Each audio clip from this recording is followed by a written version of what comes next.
The Nsefu pride is the perfect lion family. New cubs with 2 devoted mothers. 2 loyal fathers to guard them.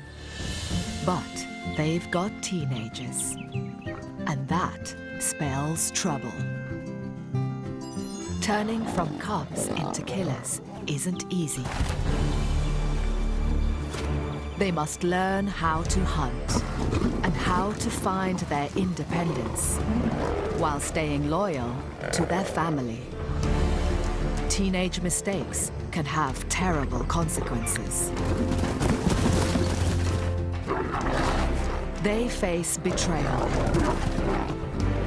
isolation, and death.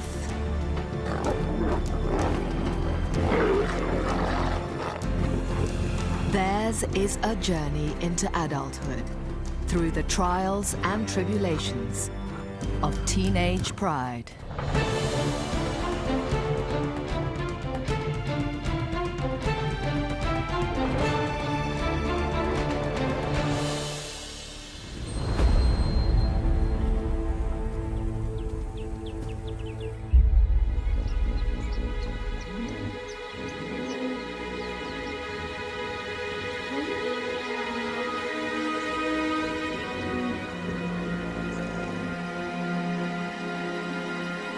It's dawn, and the Nsefu pride relaxes after a busy night's hunting.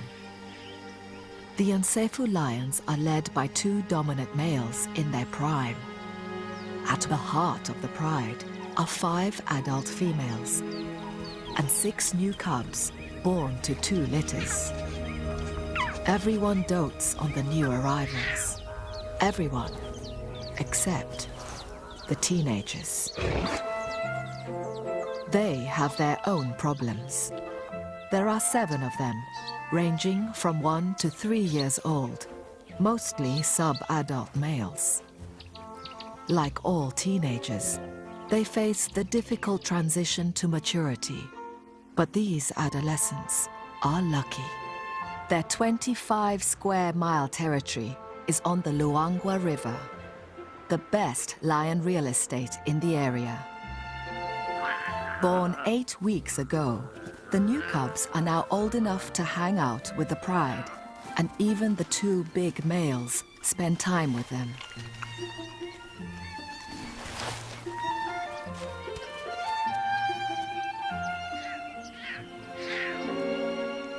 The previous year's young are all ignored, so they formed a gang.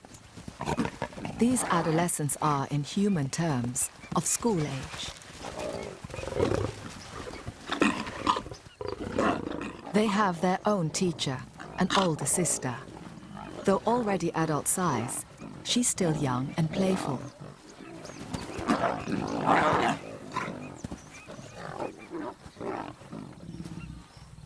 Life was perfect until the 6 new cubs came along and stole the show. The mothers have their hands full now and pay little attention to their older offspring. Aunts and a grandmother are increasingly losing patience. Of the 7 teenagers, 4 are male, now with the first sign of manes. 3 of these are brothers. In their few years left with the pride, they have a lot to learn. Their big sister, their teacher, makes sure they keep up. There's a lot of land for dozy adolescents to get lost in.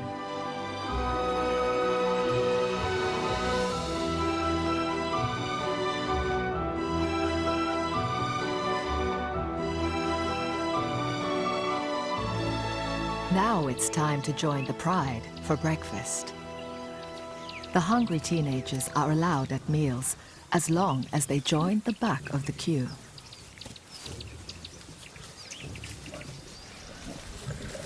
The new cubs are treated like royalty and even steal the big males' meals.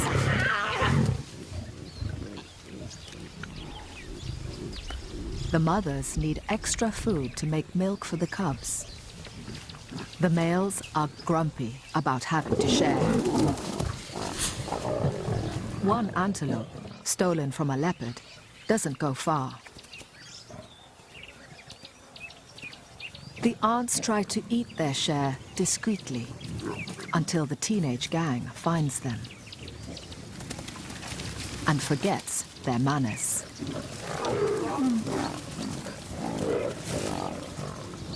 The hungry youngsters often break the rules of the pride.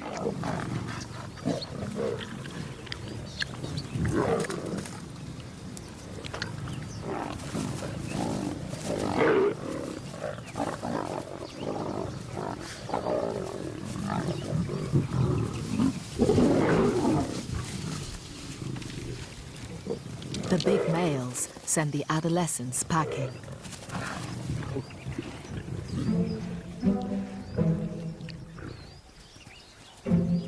The most important survival skill the youngsters can learn is to hunt, and it's time for class. The pride's favorite food is buffalo. The 1,000-strong herd comes to the river most days to drink.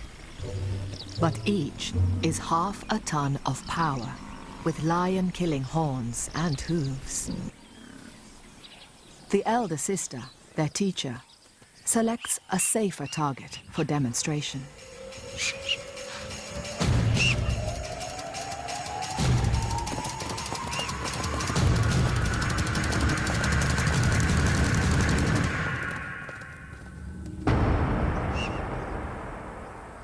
Hunting needs more work.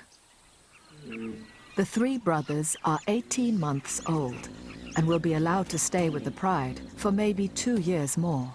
But then they'll be on their own.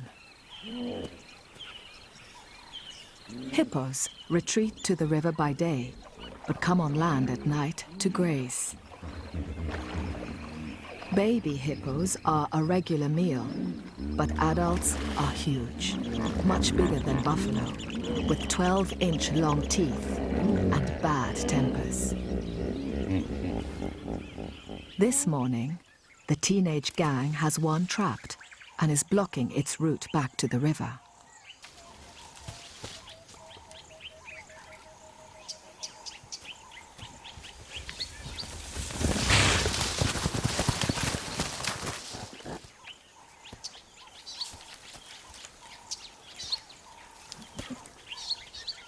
Potential predator and potential prey fight a battle of wills.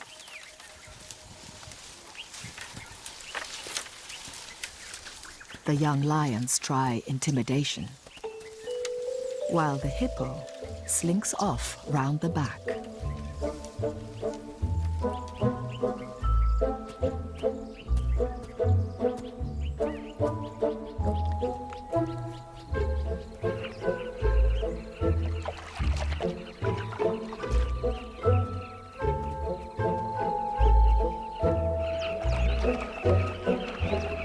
The chatter of brightly colored birds distracts the hungry teens.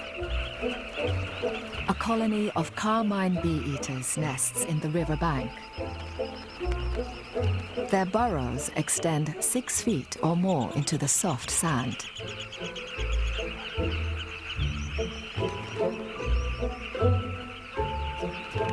Lions aren't born knowing what's best to eat and whether these birds might make a meal. The years spent learning how to be a lion may be the most difficult and least understood of a lion's life.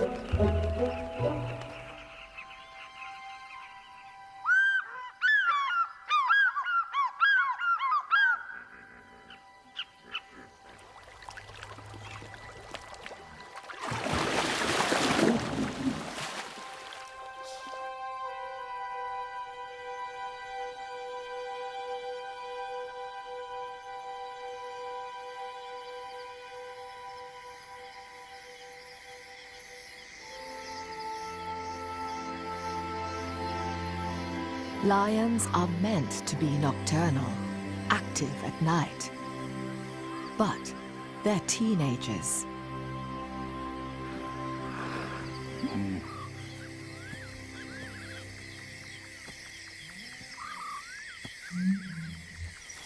The hippos are braving the land to feed.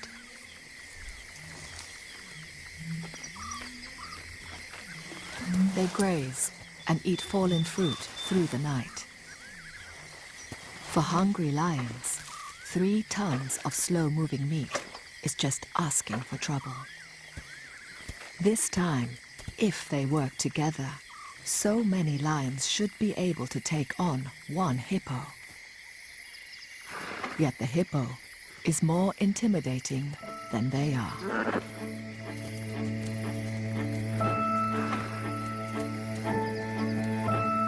The hippo's sheer bulk is their protection, as are their massive teeth, trampling feet, and belligerent courage. Teenage lions have attitude too, and they spar with the hippos like matadors with bulls. For the lions, it's part game and part lesson. Experienced lions rarely hunt adult hippos. They're too dangerous, but the teenagers keep trying.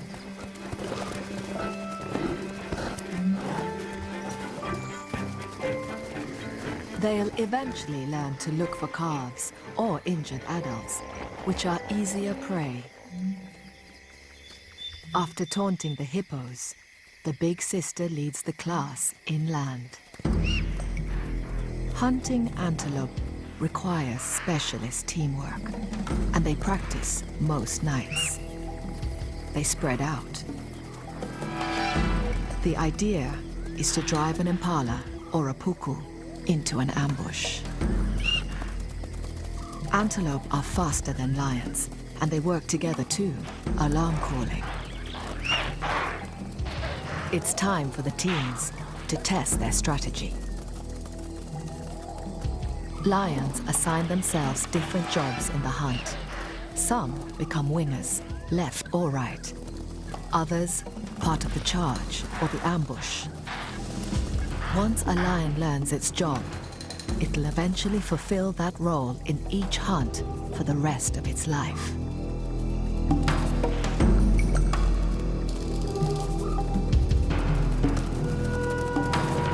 These teenagers are working out what their jobs are. The 3 brothers coordinate well, but they've not caught anything yet.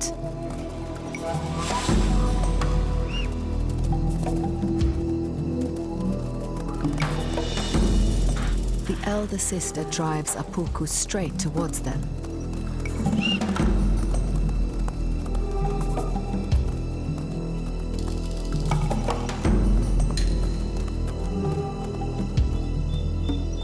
But they miss the ambush.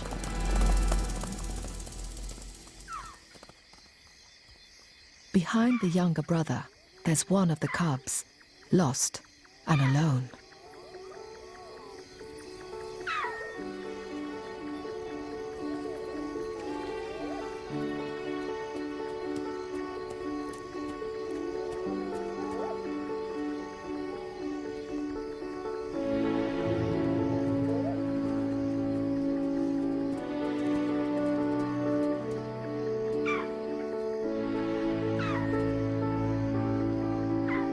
The cub's terrified. There are leopards and hyenas around, and he latches onto the teenagers.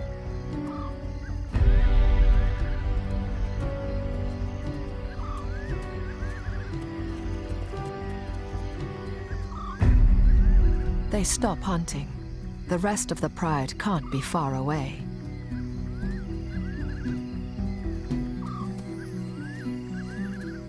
But the cub's older siblings may not give him the safety he seeks. Teenagers play rough. There's still resentment towards the cubs. Jealousies within a family are normal. Before the cubs came along, life was better. And now they wait at the back of the queue. Adolescents have many conflicting instincts. They recognize their little brother. He's one of the family. But lion males are cub killers, an instinct needed for when they take over a pride.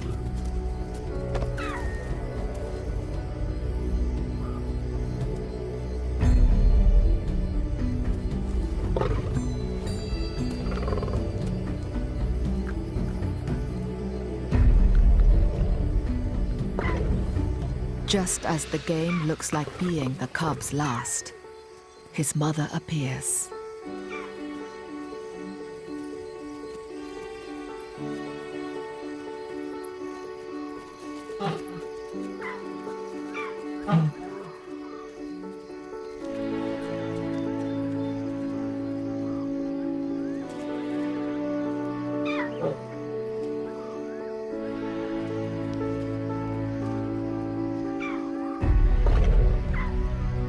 The teenagers want their plaything back.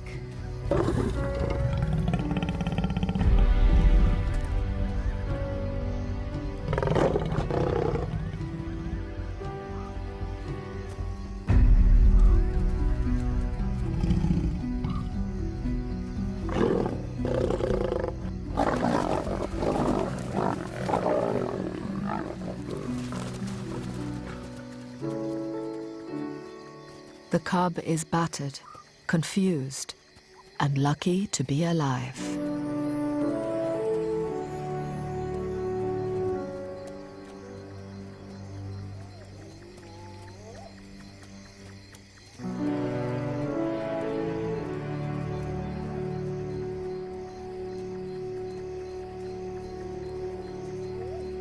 Reprimanded, the adolescent gang heads back to the pride. There's a rumbling, like distant thunder. Stampeding buffalo. The professional hunters, the lionesses, are at work.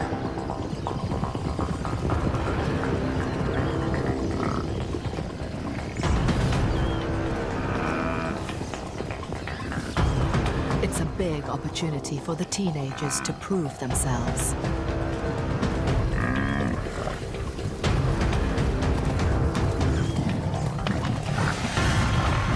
The strategy for hunting buffalo is different to antelope. Buffalo are like tanks, well armored. The lions must attack from behind.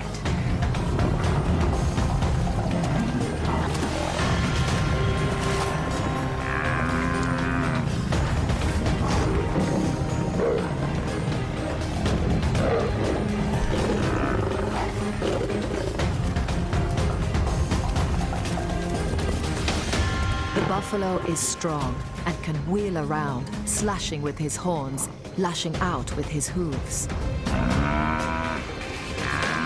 He tramples and kicks one of the yearlings.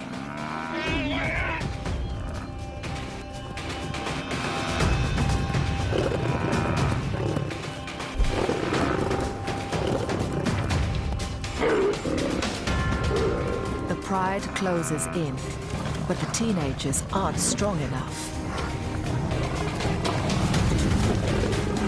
A horn catches the elder sister in the groin. The lion's desperate attempts to hang on to the buffalo become increasingly dangerous and futile.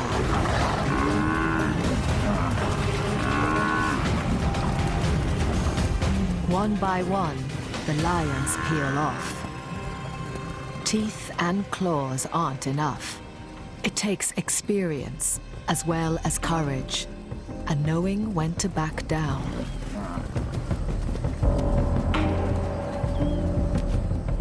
Rumps bleeding, but heads held high. The buffalo head back to their herd. Following them, unwilling to give up, are the three brothers.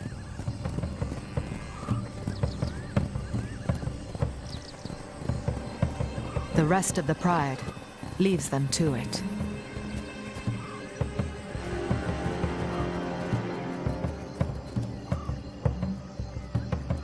The three brothers follow the buffalo herd all night, out of the pride's territory.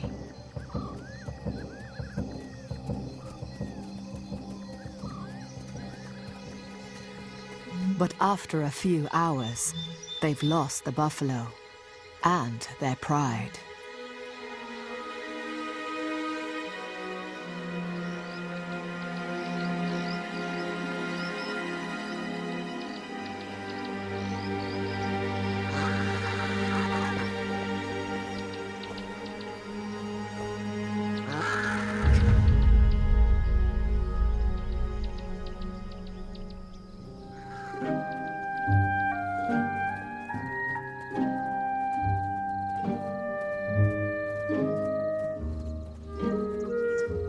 pride's two dominant males return from defending their kingdom to find their family depleted and injured.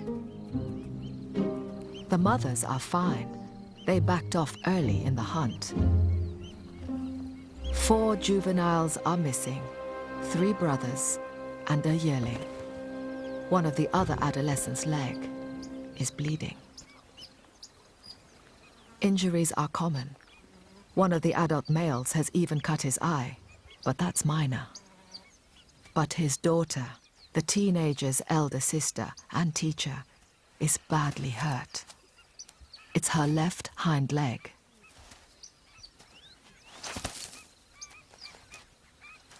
She's fortunate to have the pride. Solitary cats, like leopards, starve when they can't hunt.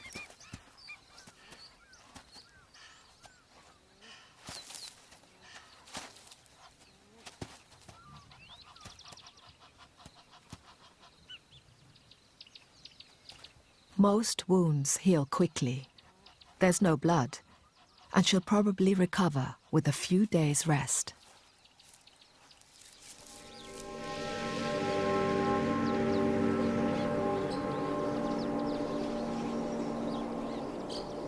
But the trampled yearling is not so lucky. A moment of teenage bravado has caused fatal internal injuries.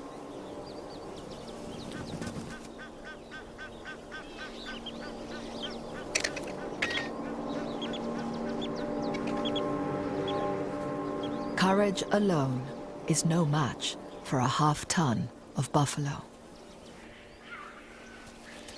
The night's injury list grows longer. The lost and found cub can barely walk. The teenagers were rough.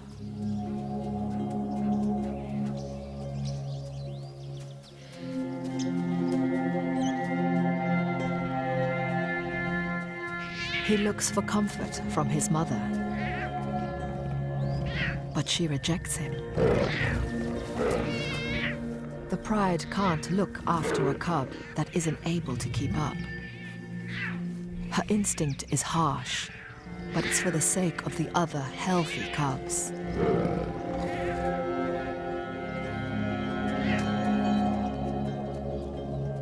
One night of teenage havoc has devastated the whole pride. The 2 adult males don't stick around to help. They often split up to patrol their borders and cover more territory.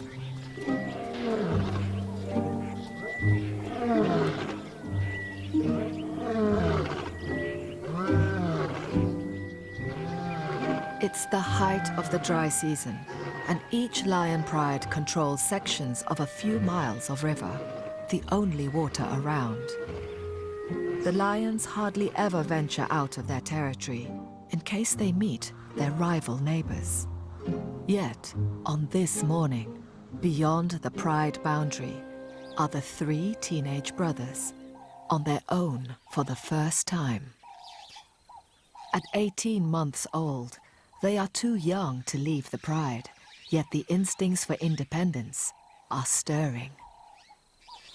They head out in search of breakfast.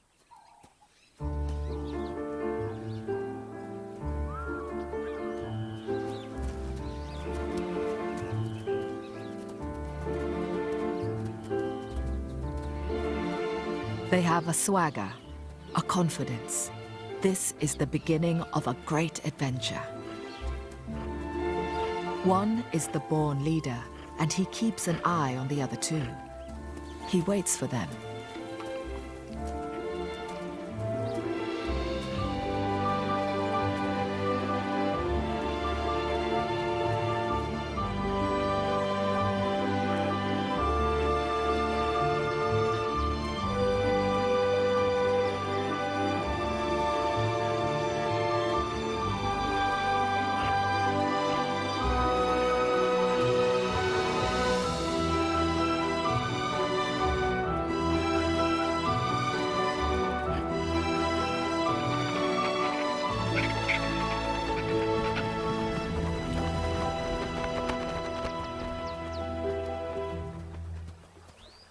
The hippo carcass is days old and thin pickings.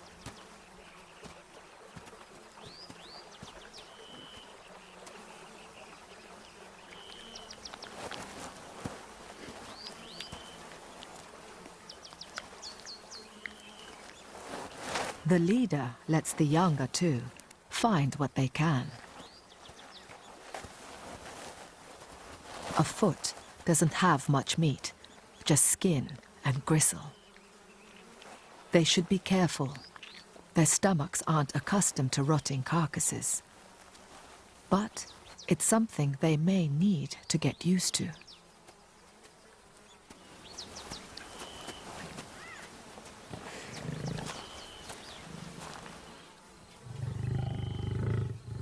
Like many teenage boys, they're prone to fighting.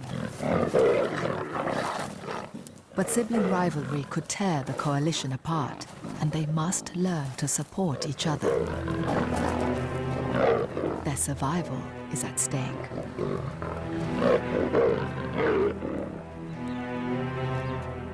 The leader just moves on, and they have to follow.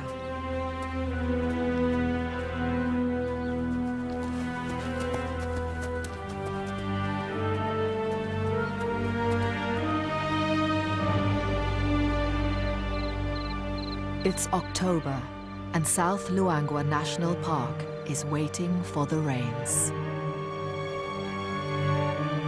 These 3,000 square miles of wilderness have been eaten bare. The grass has gone. This is now a land of hunger. All life is concentrated along the banks of the dwindling Luangwa River.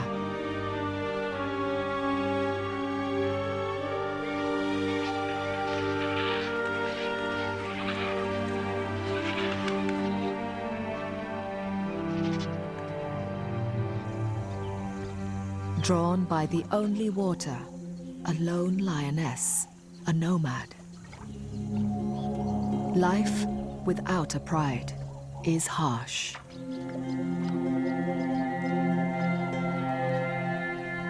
Single lions can scrape by for years, eking out an existence, hiding and starving.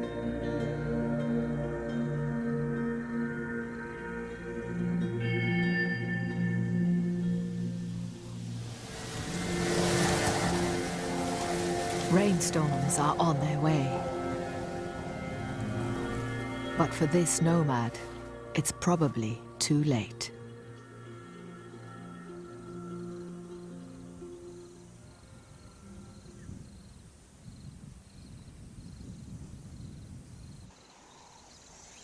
The three brothers are tense, staring intently.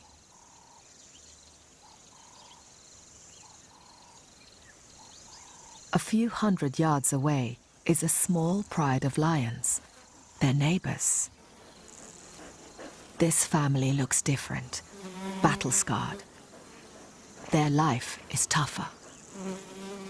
There are 2 adult females and several older adolescents, like the brothers.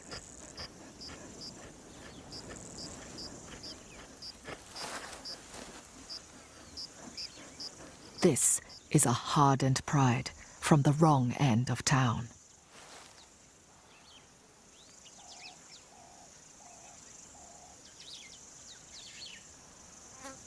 But that's not what the brothers are staring at.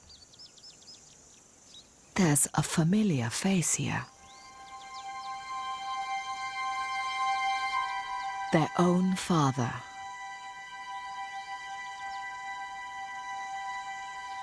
One of the 2 Nsefu Pride males has a second family across the tracks.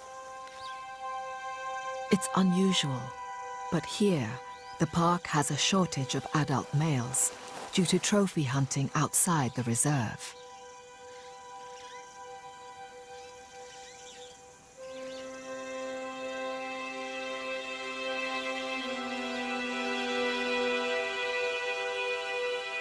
As the brothers watch, he greets the other pride's adolescents, He's clearly their father too. They are a little older than the three brothers. This must have been going on for years.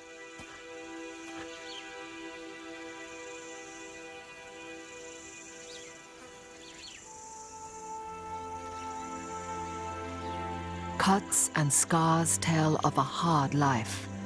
Small prides do less well, pushed into lower grade areas.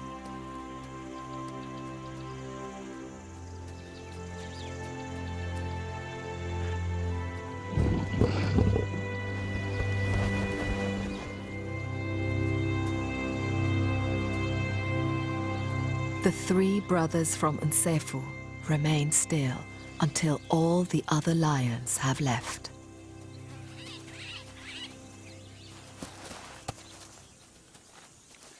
Confused, their confidence gone, they nuzzle for reassurance.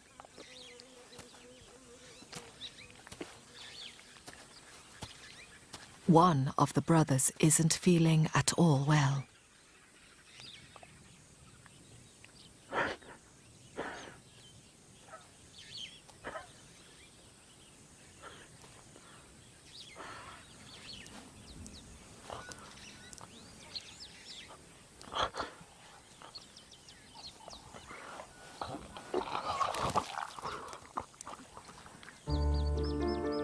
Maybe it's the effect of the rotten hippo. But in many animals, emotional upset can have the same results too.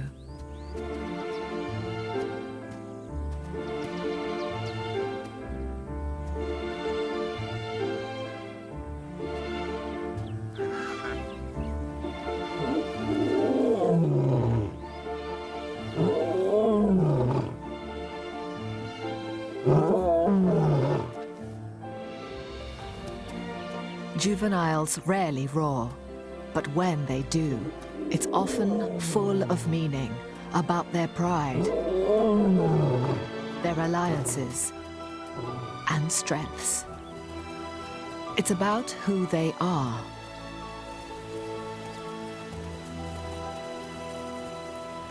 They are three teenage runaways, adventurers, figuring out how the world works on their own.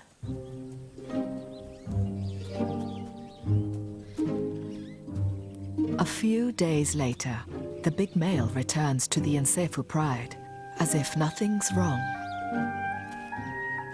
This is his main family.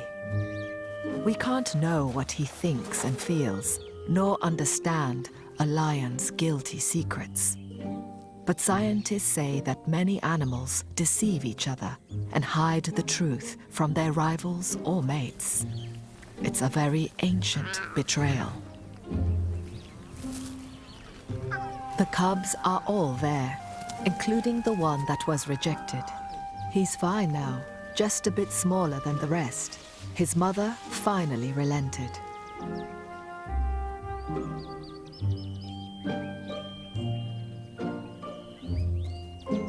Ignored in the past by his mother and brothers, the lucky survivor is forging a special relationship with his father.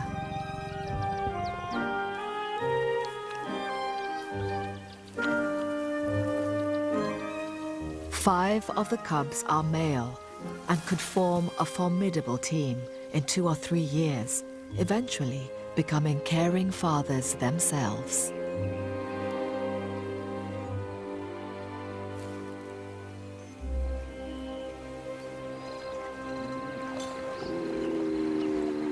The falling river shrinks the hippo pools. The territorial males aren't happy with their newly confined quarters. If the dominant hippo doesn't get you, the crocs may. Injuries are inevitable. Under cover of darkness, a wounded hippo retreats to the bank. With luck, darkness and dense bush would hide him. But he comes face to face with the Unsefu mothers and doesn't stand a chance.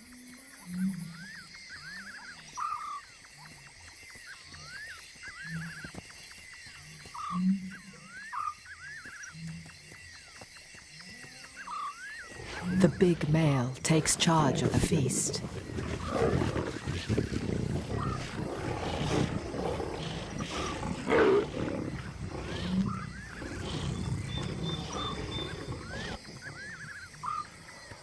An adult hippo is a huge meal, more than enough for them all.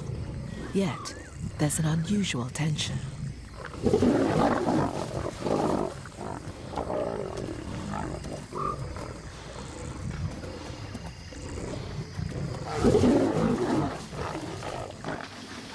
A big croc tries to join them.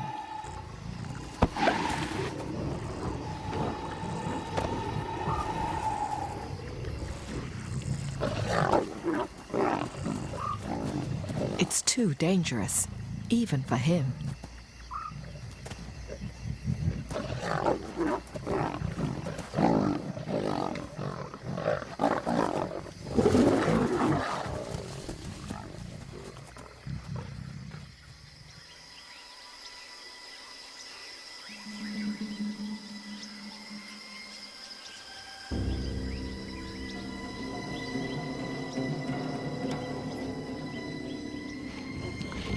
By morning, the cause of the aggression becomes clear. Here, with their father, are two adolescents from the pride next door.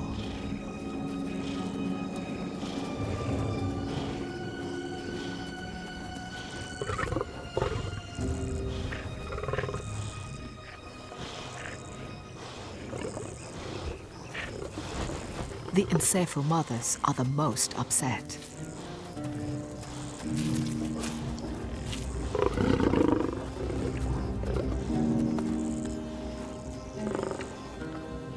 The male has turned up with the wrong teenagers. He's brought two illegitimate adolescents instead, expecting them to be fed.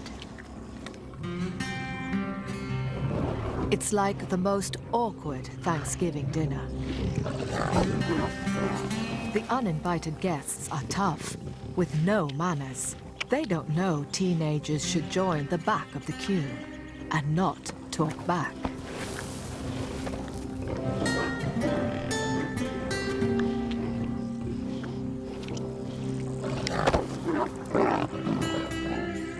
The mother's building anger becomes more evident. The two intruding adolescents are outnumbered and in serious danger. They have to leave right now.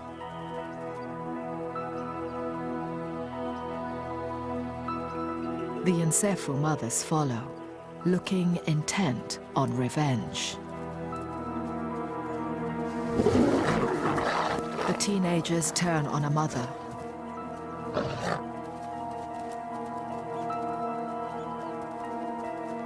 All 5 encephal females arrive. The big male tries to contain things and is turned on.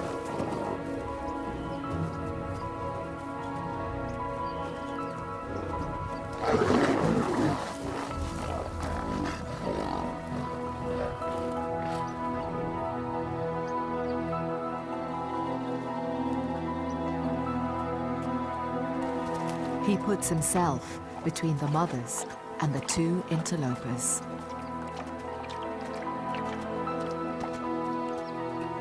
Then, in a display of rightful bloodline, the teenagers nuzzle their father farewell.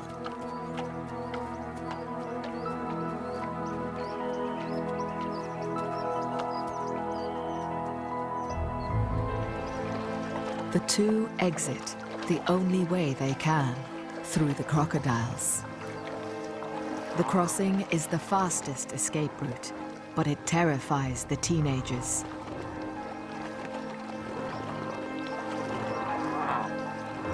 They've met their father's main family. Maybe they too thought they were the only ones. It seems Everyone's feelings are hurt.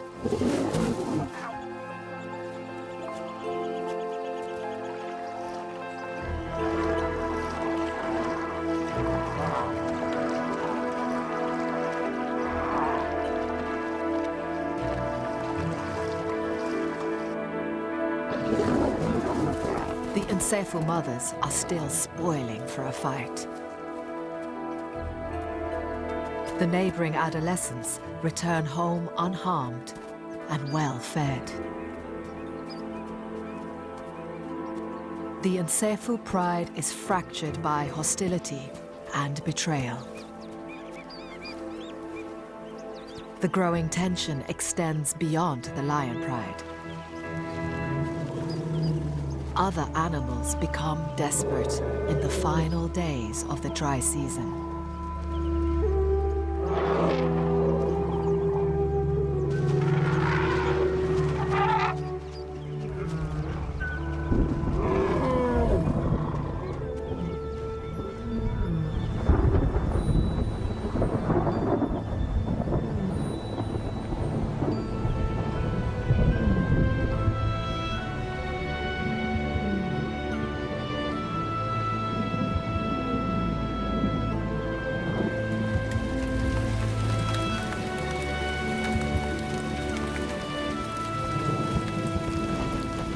Once the rains come, the antelope can drink anywhere and move away from the river in the hope of better grass.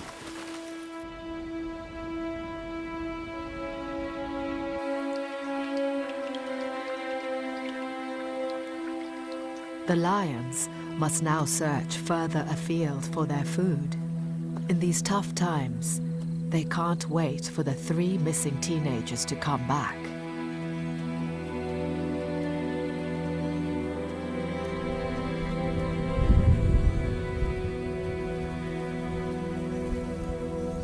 The young cubs have no choice but to try and keep up.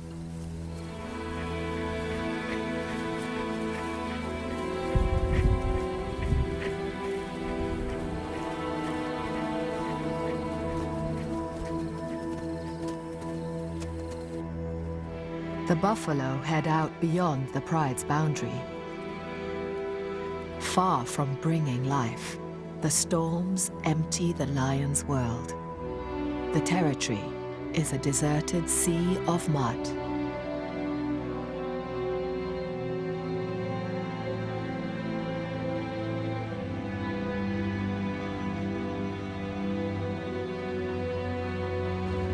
The hippos, at least, are happy.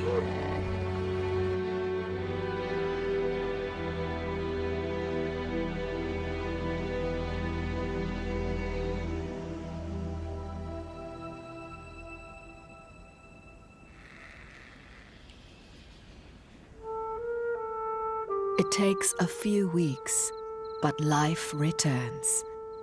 Grass grows, and the fresh flush is richest around the river. The antelope return.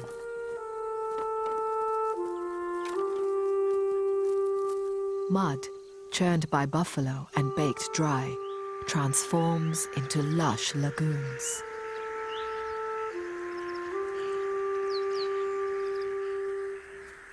For the cubs, it's a new world. They've only known dusty plains. The little cub, injured by the teenagers, is now hard to tell apart from his brothers.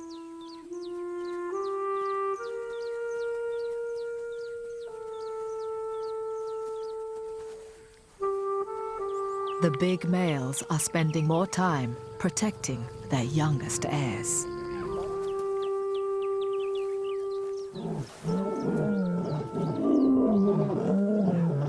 The mothers join with the males in roaring to proclaim their pride. The only ones missing are the 3 brothers. They haven't seen them since the buffalo hunt.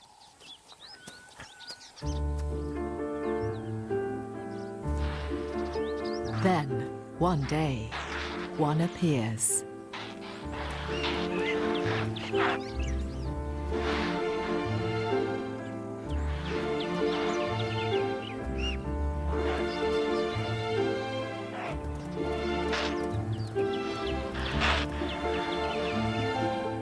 following him, the other two.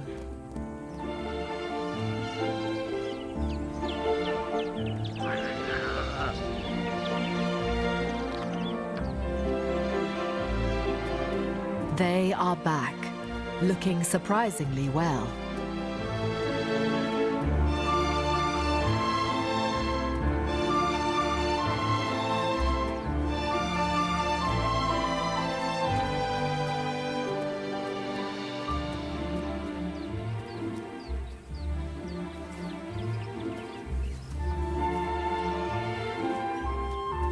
They are welcomed as part of the family.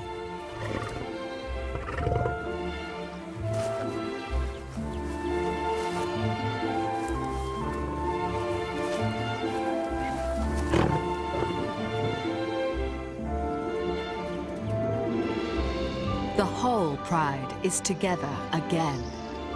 The three brothers have learned a lot on their adventure and are ready for their next chapter. It's a new season, a new beginning for all the lions of the Nsefu Pride.